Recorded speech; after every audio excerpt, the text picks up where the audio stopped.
Hello, dear students. Already we discussed some of the important topics of accountancy in the previous classes. Today we are going to discuss about accounting concepts. So this is the most important topic in the accountancy, which is relating to 5 marks question, intermediate, right? So here, what is the first? If we ask question, explain the accounting concepts. So we have to write the definition of the accounting concept, then list out of the accounting concept, then explain one by one concept. So here we have to know about what is a concept, what is accounting concepts. So here the accounting concepts are fundamental principles. Accounting concepts are fundamental principles and guidelines that form the basis of recording, preparing, and presenting financial statements. Okay, general already we discussed in the introduction of accounting, bookkeeping or accounting. In the accounting, we have to prepare and present the financial statements to the accounting users. Okay, this is the common duty of an accountant.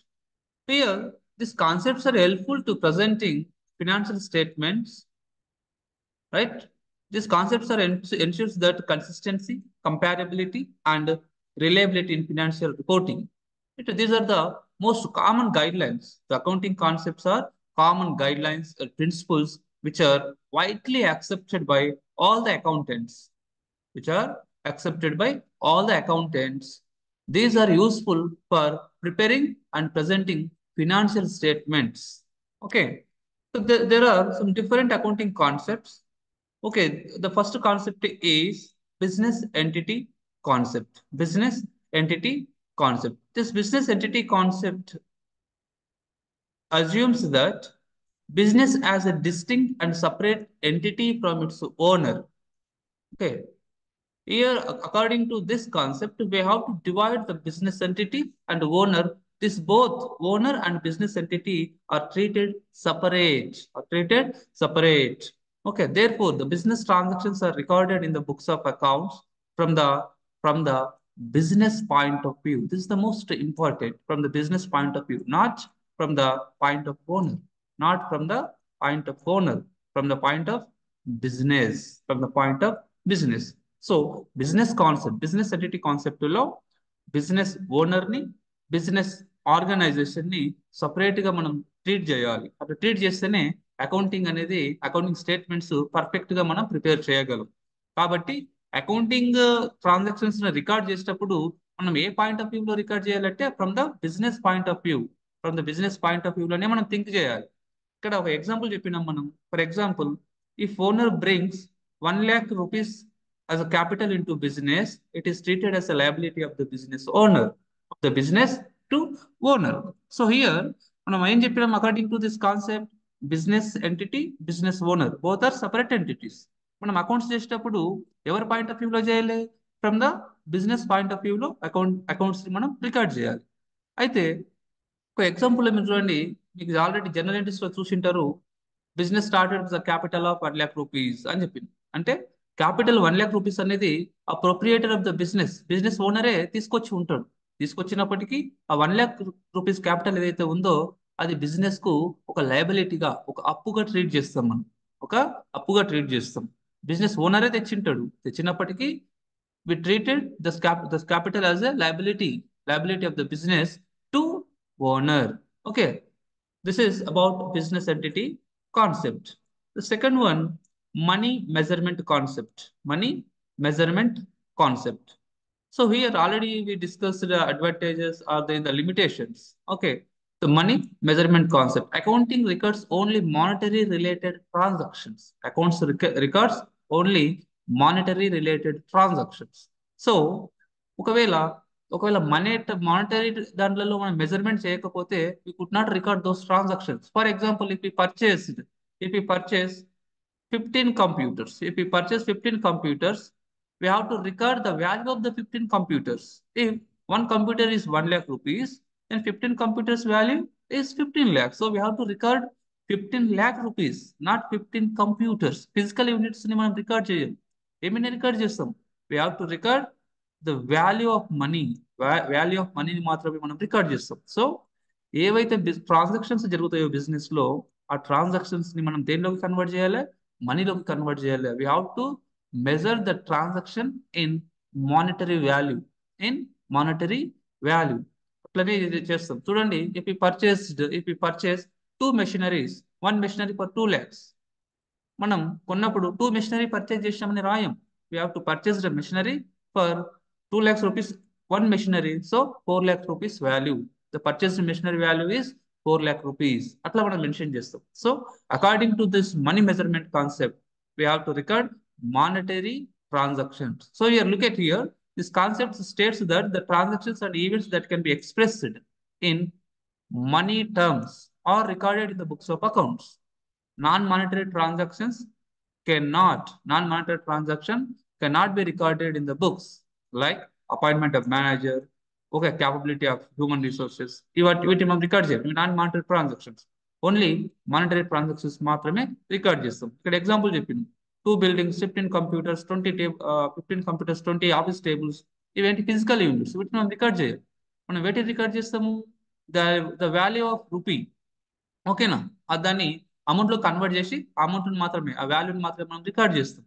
కానీ ఈ money measurement concept లో ఒక చిన్న minor problem ఉంది, ఒక చిన్న limitation ఉంది. ఏంటి అంటే, ఆ రూపీ వాల్యూ అనేది ఎప్పుడు సేమ్ ఉండదు.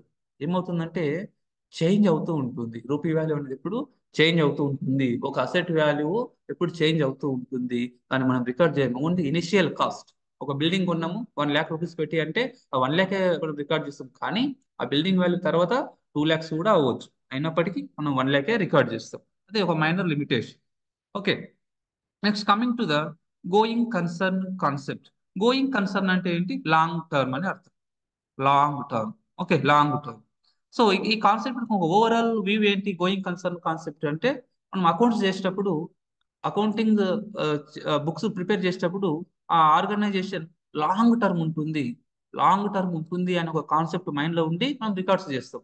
అంటే బిజినెస్ ఈరోజు స్టార్ట్ చేసినాం, ఒక 6 months తర్వాత క్లోజ్ చేస్తాం, లేదా ఒక 1 year తర్వాత క్లోజ్ చేస్తాం అనే కాన్సెప్ట్ ఉండదు. బిజినెస్ ఎస్టాబ్లిష్మెంట్ చేస్తే అది 20 years, 100 years, లేదా 200 years కూడా ఉంటుంది అనే ఒక కాన్సెప్ట్ తోనే మనం బిజినెస్ ని స్టార్ట్ చేస్తాం. దాని గురించి చెప్పడమే ఏంటి అంటే going concern concept. So here, look at here, this concept assumes that business shall continue to carry out its operations indefinitely for a long period of time. Indefinitely long period of time continue ఉంటుంది అనే ఒక concept తోటి మనం accounting business ని start చేస్తాం. అట్లనే accounts మనం prepare చేస్తాం. Okay, would not be liquidated in the foreseeable future. అంటే నియర్ బై ఫ్యూచర్ లో మన అసెట్స్ ని అమ్మి బిజినెస్ క్లోజ్ చేయడం అనేది జరగదు. It provides the very basis of showing the value of assets in the balance sheet. మన ఇట్లా లాంగ్ టర్మ్ కంటిన్యూ ఉంటుంది అనే కాన్సెప్ట్ ఉండడం ద్వారా మనం ఏం చేస్తున్నాం? ఒక ఫిక్స్డ్ అసెట్స్ వాటిని బ్యాలెన్స్ షీట్ లో మనం చూపించడానికి అవకాశం అనేది ఉంటుంది. For example, if you purchase machinery for 2 lakhs rupees and estimated useful life 10 years, మనం ఏం చేయాలి? 10 years వరకు దీన్ని రికార్డ్ చేస్తాం. అంటే మెషినరీ కొన్నప్పుడు 10 years వరకు మనం దానికి డిప్రిసియేషన్, యూస్ఫుల్ లైఫ్ 10 years ఉంది అంటే ఆ 10 years మనం డిప్రిసియేషన్ తీసేస్తాం. ఓకేనా? కాబట్టి ఇక 10 years అనేది ఏంటి? Long term period. Long term period ఉంది అనే కాన్సెప్ట్ తోటి మనం మెషినరీ కొన్నాం, అప్పటి వరకు బిజినెస్ ఉంటుంది అనుకుంటున్నాం. అప్పుడు మనం అకౌంటింగ్ బుక్స్ తయారు చేస్తున్నాం. కాబట్టి ఆ 10 years వరకు ఆ ఒక యూస్ఫుల్ లైఫ్ తో ఉన్న మనం ఒక అసెట్ కొన్నామంటే అది ఏంటి? మన మైండ్ లో ఏంటి? అది బిజినెస్ అనేది ఒక గోయింగ్ కన్సర్న్ లో ఉంది అనే కాన్సెప్ట్ తో మనకు చెప్పొచ్చు. Next, accounting period concept. Accounting period concept. Accounting period అంటే ఇక్కడ జనరల్ గా 12 months of time. 12 months time అంటే ఎప్పుడు స్టార్ట్ అవుతుంది? మనకు 1st April స్టార్ట్ అయ్యి 1st April స్టార్ట్ అయ్యి 31st March కు ఎండ్ అవుతుంది. 31st March కు ఎండ్ అవుతుంది అకౌంటింగ్ ఇయర్ ఇండియాలో. ఓకేనా? 1st April కు స్టార్ట్ అయ్యి 31st March కు ఎండ్ అవుతుంది. ఈ 12 months పీరియడ్ ని మనం ఏమంటామంటే అకౌంటింగ్ పీరియడ్ కాన్సెప్ట్ అని చెప్తాం. మరి అకౌంటింగ్ పీరియడ్ కాన్సెప్ట్ లో ఏం చేయాలి? We have to prepare regular financial statements. Okay, regular గా ఫినాన్షియల్ స్టేట్మెంట్స్ మనం ప్రిపేర్ చేయాలి. ఆ ఫినాన్షియల్ పొజిషన్ బిజినెస్ ఏదైతే ఉందో దాన్ని మనం తెలుసుకోవాలి. ఏం తెలుసుకోవాలి? Profit and loss of the business తెలుసుకోవాలి. అట్లానే బ్యాలెన్స్ షీట్ చేసి ఫినాన్షియల్ పొజిషన్ ని మనం తెలుసుకోవాలి. మరి ఈ అకౌంటింగ్ పీరియడ్ ని ఒక ఇంటర్వల్స్ లో మనం డివైడ్ చేస్తాం. అంటే క్వార్టర్లుగా, quarterly, monthly, half yearly, quarterly, monthly, half yearly, ఇయర్లీగా డివైడ్ చేస్తారు. మనకు అప్పులు ఇచ్చిన వాళ్ళు ఎవరైతే ఉన్నారో, బ్యాంక్స్ వాళ్ళు ఎవరైతే ఉన్నారో, దే రిక్వైర్డ్ ఇన్ఫర్మేషన్. వాళ్ళు పీరియడికల్ ఇన్ఫర్మేషన్ తీసుకుంటారు. ఎందుకోసము? వాళ్ళు మనకు అప్పించింది కాబట్టి the business will pay or not. మనకు నియర్ బై టైంలో బిజినెస్ మనకు పే చేస్తుందా లేదా తెలుసుకోవడం కోసం మనకు అప్పించినటువంటి క్రెడిటర్స్ ఇన్ఫర్మేషన్ తెలుసుకుంటారు. అట్లనే మన ఇంటర్నల్ మేనేజ్మెంట్, కంపెనీ మేనేజ్మెంట్ ఏదైతే ఉందో వాళ్ళు కూడా మన ఇన్ఫర్మేషన్ రెగ్యులర్ గా తీసుకుంటారు. Because they have to take the decision తీసుకోవడం కోసం కూడా మనకు ఈ ఫినాన్షియల్ ఇన్ఫర్మేషన్ ని తీసుకుంటారు. So the accounting period concept ఏంటంటే ఇక్కడ 12 months period starting from 1st April to 31st March. Okay, ఈ 12 months పీరియడ్ ని we have to divide into intervals, monthly, quarterly, half yearly, year. Okay, this is about accounting period concept. Next, cost concept. This is a very important concept. Okay, according to this concept, all the assets recorded in the books of accounts at the purchase price, which includes the purchase price, cost acquisition and installation. ఏ assets అయితే మనం business లో purchase చేస్తామో those assets are recorded in the accounting books at cost price. Purchase price ఏదైతే ఉందో ఆ price తోనే record చేయాలి. For example if you purchased an asset for 1 lakh rupees, అట్లనే దాని ఇన్స్టాలేషన్ కు 10 lakh రూపీస్ ఎక్స్పెండిచర్ చేసినామంటే the total cost of the asset is 1,10,000 rupees అవుతుంది. 1 lakh పర్చేజ్ చేసినాం, అది ఎస్టాబ్లిష్మెంట్ చేయడానికి ఎక్స్ట్రా ఫిట్టింగ్స్ ఒక 10,000 అయింది. టోటల్ ఎంత అసెట్ వాల్యూ అంటే 1,10,000 రూపీస్. దీన్ని అట్లనే బుక్స్ లో రికార్డ్ చేయాలి. లేకపోతే ఇంకో అసెట్ అయినా పర్చేజ్ చేసినాం అనుకోండి ఒక 75,000 రూపీస్. ఓకేనా, ఆ 75,000 రూపీస్ ని అట్లనే అకౌంటింగ్ బుక్స్ లో రికార్డ్ చేయాలి. అయితే అయితే ఒకవేళ మనం ఒక ల్యాండ్ పర్చేజ్ చేసినాం, 2 acres ఆఫ్ ల్యాండ్ పర్చేజ్ చేసినాం 10 lakhs తోటి. 10 lakhs ఒక ఎకర్ అనుకుంటే 2 acres పర్చేజ్ చేస్తే మనం అకౌంటింగ్ బుక్స్ లో ఎంత రాయాలా? 10 lakhs, 10 lakhs అంటే 20 lakhs రూపీస్ అకౌంటింగ్ బుక్స్ లో రాయాలి. ఒక 5 years తర్వాత ఏమవుతుంది అంటే ఆ ల్యాండ్ వాల్యూ 10 lakhs నుండి 15 lakhs పెరిగింది. అంటే ఇప్పుడు 2 acres ఆఫ్ ల్యాండ్ వాల్యూ ఎంత? 30 lakh రూపీస్. కానీ అకౌంటింగ్ బుక్స్ లో మనం ఎంత రాసినాం? 20 lakhs రూపీసే రాసినాం. ఓకేనా, ఇది ఒక మెయిన్ లిమిటేషన్. ఇది ఏంటంటే దీనికి లిమిటేషన్ అంటే ఏమవుతుంది, ఇనిషియల్ కాస్ట్ మాత్రమే రికార్డ్ చేస్తాం. ఆ ఆ ఫ్లక్చుయేషన్ ఏదైతే ఉంటుందో దాన్ని మనం రికార్డ్ చేయము ఇందులో. సో మన మైండ్ ఏం పెట్టుకోవాలి, కాస్ట్ కాన్సెప్ట్ అంటే the assets which be purchased in the business entity, we have to record the value of asset in the accounting books at the purchase price or at the initial cost price. అది cost concept. Next, dual aspect concept. Dual aspect అంటే ఏంటి? Two aspects అంటే ఏముంటాయి accounting లో? ఒకటి debit aspect ఉంటుంది, ఒకటి credit aspect ఉంటుంది. Debit aspect, credit aspect. So here accountings లో మనం రికార్డ్ చేసేటప్పుడు అకౌంటింగ్ ట్రాన్సాక్షన్స్ రికార్డ్ చేసేటప్పుడు ప్రతి ట్రాన్సాక్షన్ ని మనం ఏం చేయాలి? 2 parts గా డివైడ్ చేయాలి. We have to divide each transaction into 2 parts. So we have to one part in the debit side and another part in the credit side. The debit must equal to the credits. So it states that the every transaction entered in the books has 2 aspects. For example, if a man started business with 50,000 rupees cash, 50,000 rupees cash తో మనం business start చేస్తే ఏమవుతుంది? 50,000 rupees cash వస్తుంది అంటే asset increase అవుతుంది. అట్లనే liability ఒక 50,000 rupees capital వస్తుంది, క్యాపిటల్ కూడా ఇంక్రీజ్ అవుతుంది. సో అసెట్ లో 50,000 రాస్తాం, లయబిలిటీ సైడ్ 50,000 రాస్తాం. సో డెబిట్ క్రెడిట్ అనేది ఈక్వల్ అయింది. ఓకేనా, దీన్ని ఏమంటామంటే డ్యూయాలిటీ ప్రిన్సిపల్ అని చెప్తుంటారు. ఇట్లా డెబిట్ క్రెడిట్ గా చేసి రికార్డ్ చేయడాన్ని డ్యూయాలిటీ కాన్సెప్ట్ అని చెప్తారు. దీని అకౌంటింగ్ ఈక్వేషన్ కూడా ఉంటుంది. మనం ఈ డ్యూయల్ ఆస్పెక్ట్ కాన్సెప్ట్ లో accounting equation, assets are equal to liabilities. Liabilities లో ఏముంటుంది? లయబిలిటీస్ ఉంటాయి, క్యాపిటల్ ఉంటుంది. ఓకేనా, so assets are equal to liabilities plus capital. Okay, assets are equal to liabilities plus capital అని చెప్తూ ఉంటాం మనం. ఓకేనా, this about dual aspect concept. Next, revenue recognition concept. According to this principle, the revenue is considered to have been realized when transaction has been entered and obligation to receive the amount has been established. ఇక్కడ ఏంటి revenue recognition concept? ఎప్పుడైతే revenue మనం receive చేస్తామో, when we receive the right to receive the revenue, then it is called revenue realized. ఓకేనా, అంటే for example ఇక్కడ ఒకసారి మీరు చూడండి, sales made in March 2010 and receives the amount in April 2010. మనం అకౌంటింగ్ ఇయర్ ఎప్పుడు స్టార్ట్ అవుతుంది? 1st April to 31st March. Sales ఎప్పుడు చేసినాం? మార్చ్ 2010 లో చేసినాం. అంటే ఇక్కడ March 31st accounting year close అవుతుంది. కానీ అమౌంట్ ఎప్పుడు వచ్చింది? ఏప్రిల్ 2010 వచ్చింది. నెక్స్ట్ ఫినాన్షియల్ ఇయర్ లో వచ్చింది. కానీ మనం సేల్స్ ఎప్పుడు చేసినాం? మార్చ్ 2010లో చేసినాం. అంటే మనం ఎప్పుడు చూపించాలి ఇది? So we have to show this in the month of March. అంటే ఎప్పుడు రికగ్నైజ్ చేయాలి ఇది? 31st March 2010 ఎప్పుడైతే అకౌంటింగ్ స్టేట్మెంట్ తయారు చేస్తున్నామో అప్పుడు ఈ అమౌంట్ ని మనం రికార్డ్ చేయాలి. So revenue of these sales should be recognised in March month. In March month. ఎందుకు? When the goods sold. మనం గూడ్స్ సోల్డ్ చేసింది మార్చ్ 2010, కానీ అమౌంట్ వచ్చింది ఏప్రిల్. కానీ మనం ఎప్పుడు రికగ్నైజ్ చేయలే? మార్చ్లో వచ్చినట్టు మనం రాసుకోవాలి. అంటే ఏప్రిల్లో వచ్చినప్పటికీ మార్చ్లో మనం సేల్ చేస్తాం కాబట్టి మార్చ్ దాంట్లో మనం రికార్డ్ చేయాలి. అట్లా ఒకవేళ commission for the month of March 2010 even if received April 2010 will be taken into profit and loss account in March 2010. అంటే ఎప్పుడైతే అది రియలైజ్ అయిందో అప్పటిది మనం రికార్డ్ చేయాలి. Next matching concept. Matching concept. Okay, matching concept అంటే ఏంటి? ఇక్కడ ఆ ఎక్స్పెన్సెస్ అయితే మనం చేసి ఉంటామో that states that the expense incurred in an accounting period should be matched with the revenue during that period. A period లో అయితే మనం ఎక్స్పెండిచర్ చేసామో అదే పీరియడ్ లో రెవెన్యూ రికగ్నైజ్ అయ్యే విధంగా మనం మ్యాచింగ్ చేయాలి. So here look at here, for example, salary for the month of March 2010 paid paid in April 2010 is recorded in the profit and loss account financial year ending March 2010. So ఇక్కడ చూడండి, మనం employees ని business లో తీసుకున్నాం. వాళ్ళకు March month లో work చేసిండ్రు. We have to pay the March month salary. ఓకేనా? కానీ మనం ఎప్పుడు పే చేసినాం? ఏప్రిల్లో పే చేసినాం. కానీ పని జరిగింది ఎప్పుడు? రెవెన్యూ ఎప్పుడు రికగ్నైజ్ అయింది మనకు వాళ్ళ నుండి? మార్చిలో రికగ్నైజ్ అయింది. ఓకేనా? మార్చిలో రెవెన్యూ వచ్చింది మనకు. కానీ మనం శాలరీ పే చేసింది ఏప్రిల్లో పే చేసినప్పటికీ మనం ఎప్పుడు చూపించాలి అది ప్రాఫిట్ అండ్ లాస్ అకౌంట్ లో? మార్చ్లోనే చూపించాలి.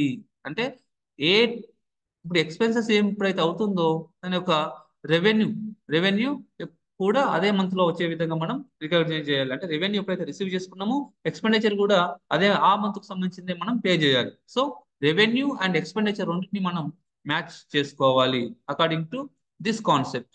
Next full disclosure concept. Ninth one is full disclosure concept. Full disclosure అంటే ఏంటి? We have to disclose each and every information of our business entity in the accounting records. Right? ఇక legal requirement కూడా ఉంటుంది మనకు. As per the companies act 2013 we have to disclose each and every information of business accounting related information to the needy parties, means accounting users. So ikkada all the material and significant information must be disclosed. Financial statements are the basic means of communicating financial information to its users for taking useful financial decisions. అంటే ఇంటికి మనకు internal users ఉన్నారు, external users ఉన్నారు. వాళ్ళు financial information నుండి they will take the decision. So that is why we have to disclose the financial information to the users. Okay, ఇదేంటి? Full disclosure. Next consistency concept. Consistency consistency means ఒకే విధంగా ఉంటుంది అని అర్థం. ఒకే విధంగా అంటే లాంగ్ టర్మ్ లో అకౌంటింగ్ అయితే మనం గోయింగ్ కన్సర్న్ కాన్సెప్ట్ చెప్పినాం కదా, లాంగ్ టర్మ్ ఉంటుందని. ఆ లాంగ్ టర్మ్ లో ఏదైనా మనం ఒక మెథడ్ యాక్సెప్ట్ చేస్తే ఆ మెథడ్ కూడా అట్లనే ఉంటుంది. సేమ్ మెథడ్ మనం ఫాలో అవుతామని చెప్పడమే consistency. Here consistency, look at here, the uniform and consistent over a period of time, right? This concept states that the accounting practices followed by an enterprise should be uniform and consistent over a period of time. అంటే ఒకే విధంగా ఉండాలి చాలా time. అదే consistency అని చెప్తాం. For example మనం if enterprise adopted straight line method for charging depreciation. Straight line method charging depreciation మనం accept చేస్తే ఒకవేళ ఆ మెథడ్ ని మనం అడాప్ట్ చేసుకుంటే then it has to be followed year after year.